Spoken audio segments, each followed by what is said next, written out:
मोमिन जो फिदा नक्शे काफे पाए नबी हो, मोमिन जो फिदा नक्शे काफे पाए नबी हो, ज़ेर कदम आज भी आलम का खजीना, हो ज़ेर कदम आज भी आलम का खजीना। गर सुन्नते नबी की करे पैरवी उम्मत, गर सुन्नते नबी की करे पैरवी उम्मत, तूफा से निकल जाएगा फिर इसका सफीना, तूफा से निकल जाएगा फिर इसका सफीना। आशिक हो बिरादर शागिर शाहिद आलम, आशिक हो बिरादर शागिर शाहिद आलम, मिश्कों से ज्यादा मुबारक जिसका पसीना, मिश्कों से ज्यादा मुबारक जिसका पसीना। আমার একটা স্বপ্ন পূরণ করো ওগো দয়াময়, তোমার পথে চলতে গিয়ে মরণ যেন হয় আমার, তোমার পথে চলতে গিয়ে মরণ যেন হয়। আল্লাহর রাস্তায় শহীদি মওত আমরা চাই কিনা? চাইলে আমার সাথে একটু গাওয়া যাবে তো ইনশাআল্লাহ? বলেন না, আমার একটা স্বপ্ন পূরণ করো ওগো দয়াময়, তোমার পথে চলতে গিয়ে মরণ যেন হয় আমার, তোমার কথা বলতে গিয়ে না পাই যেন ভয়। আমি অটল যেন থাকতে পারি আল কোরআনের সাথে, আমি ধৈর্য নিয়ে ডাকতে পারি দিন কায়েমের পথে, আমি অটল যেন থাকতে পারি আল কোরআনের সাথে, আমি ধৈর্য নিয়ে ডাকতে পারি দিন কায়েমের পথে। আমায় ধৈর্য দিও সাহস দিও ওগো দয়াময়, তোমার পথে চলতে গিয়ে মরণ যেন হয় আমার, তোমার পথে চলতে গিয়ে মরণ যেন হয়। সাউন্ডটা যত ভালো করা যায় ভাই, গলা তো এখনই ভাই, হ্যাঁ সাউন্ডটা হচ্ছে না, বুঝছেন? এই জন্য রিভার্ব দিয়ে সাউন্ডটা একটু করে, আমার গলার এই সুরটা নিচ্ছে। আমার আগে যিনি আলোচনা করেছেন, প্রিয় মুসলমানের হৃদয়ে বর্তমান সময়ে রক্তক্ষরণ হচ্ছে, কারণ মুসলমান 200 কোটির বেশি হতে পারে, বর্তমান সময়ে মাত্র 1.5 কোটি ইহুদি সারা পৃথিবীর উপরে রাজত্ব করছে। আজকে ইহুদিদের যন্ত্রণাতে মুসলমানের অন্তরে যেই ব্যথা, এই ব্যথাগুলো ভোলার পরিস্থিতি নাই। রমজানুল মুবারক থেকে শুরু হয়েছে, ফিলিস্তিনের উপরে যে নির্যাতন চলতেছে, অসহায় নারী পুরুষদের উপরে যে নির্যাতন চলতেছে, একেবারে অমানবিক গণহত্যা চলতেছে। একজন প্রকৃত মুসলমান, খাঁটি মুসলমান, ফিলিস্তিনের নারী পুরুষদের আর্তনাদ দেখে, শিশুদের রক্ত দেখে যদি কোনো মুসলমানের হৃদয়ে রক্তক্ষরণ না হয়, সে প্রকৃত মুসলমান হতে পারে না। তবে সময় একদিন আসবে, আল্লাহ ছাড় দেন কিন্তু ছেড়ে দেন না। আমেরিকার চক্রান্তে আজকে ইসরায়েলরা যে হামলা চালাচ্ছে, 20 বছর যাবত আফগানিস্তানের উপরে যে নির্যাতনের স্টিম রোলার চালিয়েছে, 20 বছর পর ওই আফগানিস্তান যখন ঘুরে দাঁড়িয়েছে, আমেরিকা কুকুরের মতো পালাতে বাধ্য হয়েছে। এই ফিলিস্তিন সারা পৃথিবীর 200 কোটি মুসলমানের হৃদয়ের স্থান। 200 কোটি মুসলমান ফিলিস্তিনের সাথে আছে ইনশাআল্লাহ। মুসলমান যখন একবার ঘুরে দাঁড়াবে, আমেরিকা আফগানিস্তানের ভয়ে যেমন কুকুরের মতো পালাতে বাধ্য হয়েছে, ইনশাআল্লাহ ফিলিস্তিনের এই মুসলমানের ভয়েও তারা পালাতে বাধ্য হবে। তারা আজকে স্বপ্ন দেখতেছে, ইসরায়েল স্বপ্ন দেখতেছে ফিলিস্তিন হবে তাদের রাজধানী, কিন্তু মুসলমান যদি ঘুরে দাঁড়ায়, ইনশাআল্লাহ ইসরায়েলের রাজধানী ফিলিস্তিন হবে না, বরং ইসরায়েলের রাজধানী ফিলিস্তিন তাদের কবরস্থান হবে। আজকে আর্তনাদ দেখলে চোখে পানি চলে আসে। কোরআনের মধ্যে আয়াত এসেছে, ফিলিস্তিনের মানুষগুলো আর্তনাদ করে বলছে, ওয়াবা লাকুম লা তুকাতিলুনা ফি সাবিলিল্লাহ, তোমাদের কি হলো যে তোমরা লড়াই করছো না? মুসলমান আর কতদিন বসে থাকবে? তোমাদের অন্তরের মধ্যে কি কোনো ব্যথা লাগে না? আল্লাহর রাসূল সাল্লাল্লাহু আলাইহি ওয়াসাল্লাম বলেছেন, সমস্ত মুসলমান এক দেহের মতো। একজন মুসলমানের অন্তরে যদি আঘাত লাগে, ওই ব্যথাটা কি আরেকজন মুসলমানের অন্তরে লাগে? তাহলে ফিলিস্তিনের উপর এই বর্বর হামলা চলতেছে, আজকে আমাদের অন্তরে ব্যথা লাগে না কেন? ফিলিস্তিনের মানুষগুলো আর্তনাদ করছে, ওয়াল মুস্তাদআফিনা মিনার রিজালি ওয়ান নিসাই ওয়াল বিলদান, দুর্বল নারী পুরুষ শিশুরা, জাআলনা মিন লাদুনকা ওয়ালিয়্যা, নয়তো বাহি রব উমরের মতো একজন অভিভাবক আমাদের জন্য প্রেরণ করেন, ওয়াজআলনা মিন লাদুনকা নাসীরা, অথবা আবু বকরের মতো একজন সাহায্যকারী আমাদের জন্য প্রেরণ করেন। আল্লাহ তাআলা মাজলুমদের দোয়া কবুল করে নেন। এই মাজলুমরা চোখের পানি ফেলে আজকে দোয়া করছে, আল্লাহ আসমান থেকে দেখছে। আল্লাহ কোরআনের মধ্যে ঘোষণা করেছেন, ফালা তাহসাবান্নাল্লাহু গাফিলান আম্মা ইয়ামালু যালিমুন, জালিমরা কি মনে করেছে তোমরা যে নির্যাতন করছো, ফিলিস্তিনের উপরে যে জুলুম করতেছো, আমি আল্লাহ কি সেই খবর রাখি না? শুধু আমি সময়ের অপেক্ষায় রয়েছি। ইন্না আযাবি লাশাদীদ, আল্লাহর ধরাটা বড় কঠোর। আমি রব যখন ধরবো, পৃথিবীর কোন শক্তি তোমাদেরকে বাঁচাতে পারবে না। ঠিক পারবে? আল্লাহর ধরা বড় মারাত্মক। এজন্য আল্লাহ ছাড় দেন, কিন্তু ছেড়ে দেন না। মুসলমান, আজকে বাংলাদেশ থেকে আমাদের আফসোস করা ছাড়া আর কিছুই নেই। তবে আমরা, আমাদের ঈমানি দায়িত্ব হবে, ইসরায়েলের যে সমস্ত পণ্য আমরা ব্যবহার করি, একেবারে পরিচিত পণ্য, এই সমস্ত পণ্যগুলো আমরা বর্জন করার চেষ্টা করব। আজকে আমরা ইসরায়েলের পণ্য কিনি, 7 আপ খাই, কোকা-কোলা খাই, মেরিন্ডা খাই, এরপরে টুথপেস্ট আছে না, ক্লোজ আপ ব্যবহার করি, ফেয়ারিং লাভলি আমাদের মেয়েরা ব্যবহার করে। এই সমস্ত যত পণ্য রয়েছে আমরা ক্রয় করি, এরা আর্থিকভাবে শক্তিশালী হয়। বিনিময়ে কি করে? আমাদের অর্থ দিয়ে তারা দামি দামি অস্ত্র তৈরি করে এবং এটা দিয়ে মুসলমানদেরকেই হত্যা করে। সুতরাং আমাদের ঈমানি দায়িত্ব হবে, ওই মাজলুম ফিলিস্তিনিদের দিকে তাকাইয়া আমরা এই সমস্ত পণ্য কি করব? বর্জন করব ইনশাআল্লাহ, যাতে করে আর্থিকভাবে তারা দুর্বল হয়ে যায়। এই কাজটা তো করতে পারবো ইনশাআল্লাহ। আল্লাহ সবাইকে কবুল করেন, বলেন আমিন।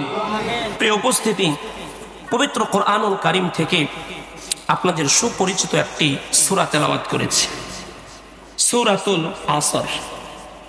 সূরা আসর, এটা ছোট বাচ্চা থেকে শুরু করে বৃদ্ধ পর্যন্ত যারা নামাজ পড়ে অথবা পড়ে না সবারই মুখস্থ আছে না নাই? কোরআনুল কারীমের 103 নম্বর সূরা। কয় নম্বর বলেন? 103 নম্বর সূরা। ইনশাআল্লাহ এই সূরা থেকে অল্প কিছু আলোচনা করার চেষ্টা করব। আপনারা এখান থেকে কিছু নেওয়ার চেষ্টা করবেন তো ইনশাআল্লাহ?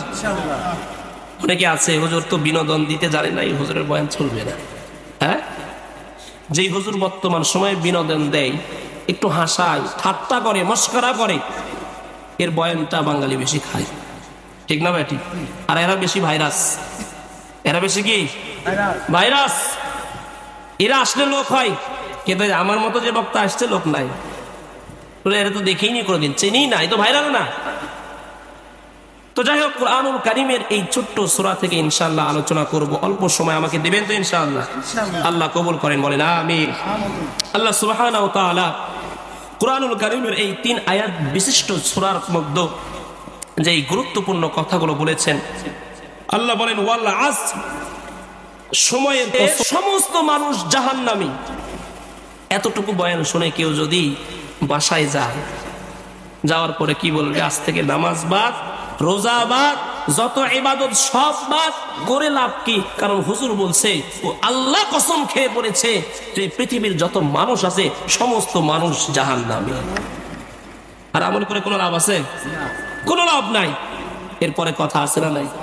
হ্যাঁ, কথা আছে না নাই? এরপরে আল্লাহ বলে ইল্লা, কিন্তু, কিন্তু লাগায় এখানে আল্লাহ ব্যারিকেড দিয়ে দিচ্ছে। কিন্তু দিছে, তার মানে কিন্তুর পরে কথা আছে না নাই? কথা আছে। ইল্লাল্লাযীনা আমানু ওয়া আমিলুস সালিহাত, তবে যারা ঈমান আনয়ন করেছে, ওয়া আমিলুস সালিহাত, এবং যারা নেক আমল করেছে, ওয়া তাওয়াসাউ বিল হক, এবং যারা পরস্পরকে সত্যের উপদেশ দেয়, ওয়া তাওয়াসাউ বিস সাবর, এবং যারা পরস্পরকে ধৈর্যের উপদেশ দেয়, এই সমস্ত ব্যক্তি ব্যতীত। সুবহানাল্লাহ বলেন।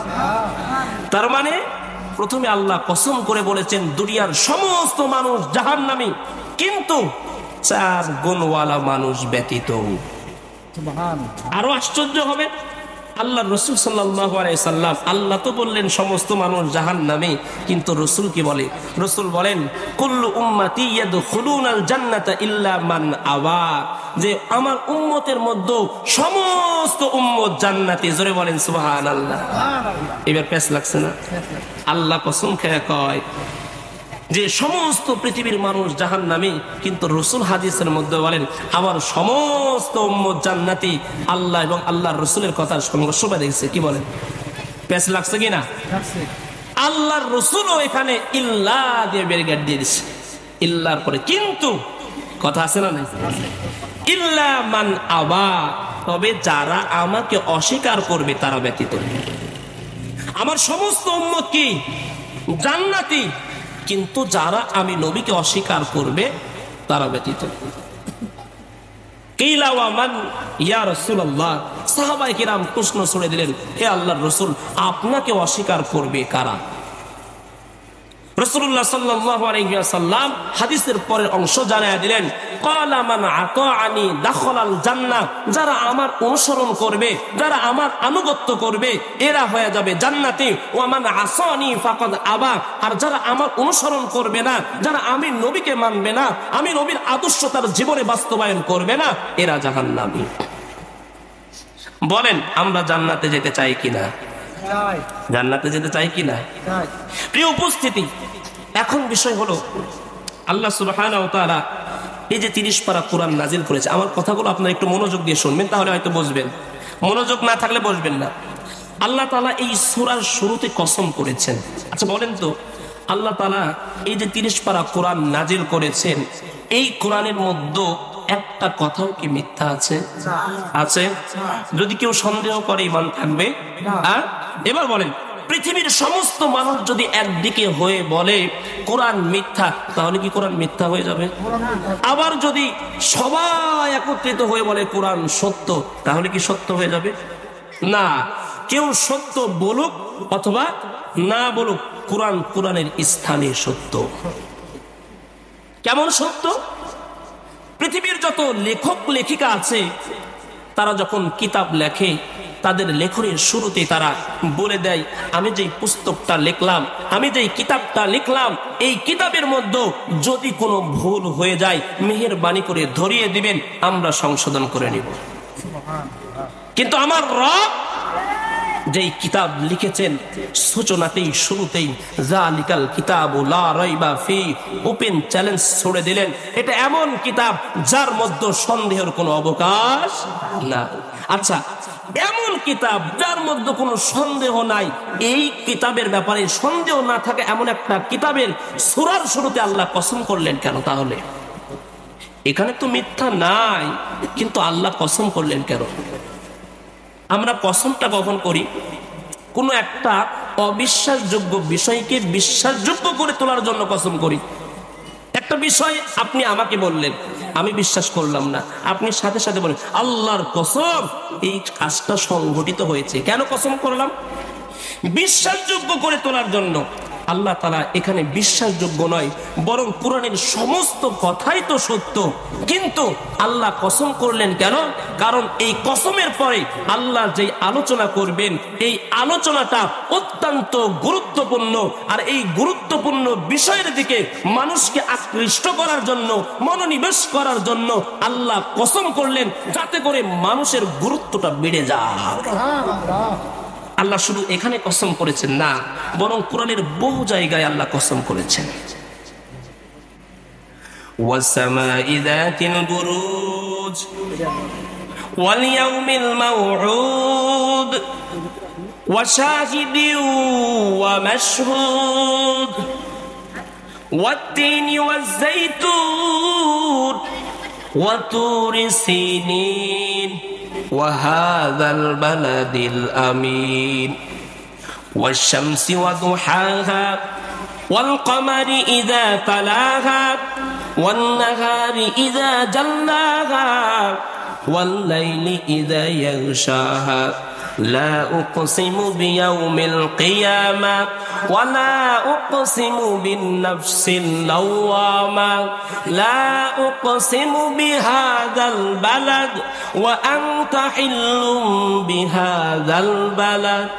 এই সমস্ত সূরাতে আল্লাহ কি করেছেন? কসম করেছেন। কেন? এই কসমের পরে যে বিষয়গুলো আসবে, কথাগুলো আসবে, এই কথাগুলো অত্যন্ত গুরুত্বপূর্ণ। এইবার আসুন, গুরুত্বপূর্ণ কথা কি? গুরুত্বপূর্ণ কথা হলো এই চারটা গুণ। কয়টা গুণ?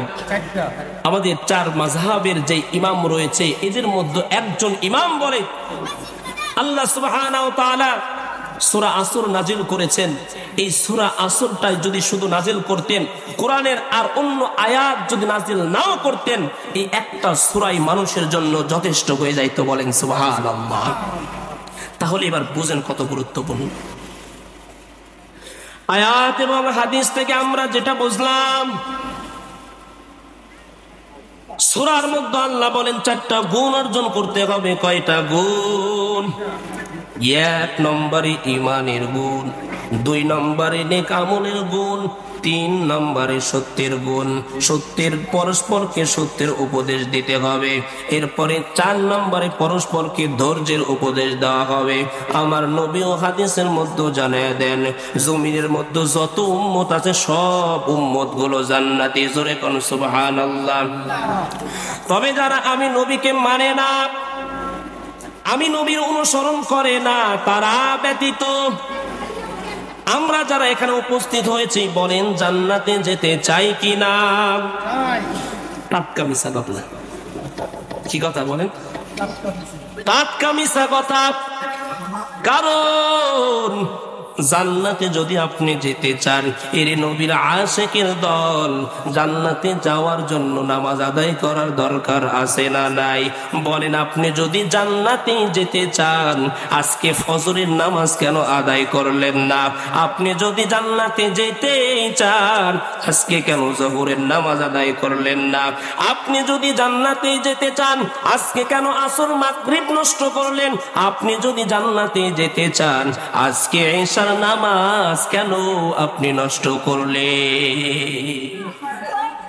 তার মানে বোঝা গেল এটা বাটপারি। আমল ছাড়া জান্নাতে যাওয়া অসম্ভব। জান্নাতে যাওয়ার জন্য প্রয়োজন কিসের? জোরে বলেন, জোরে কন।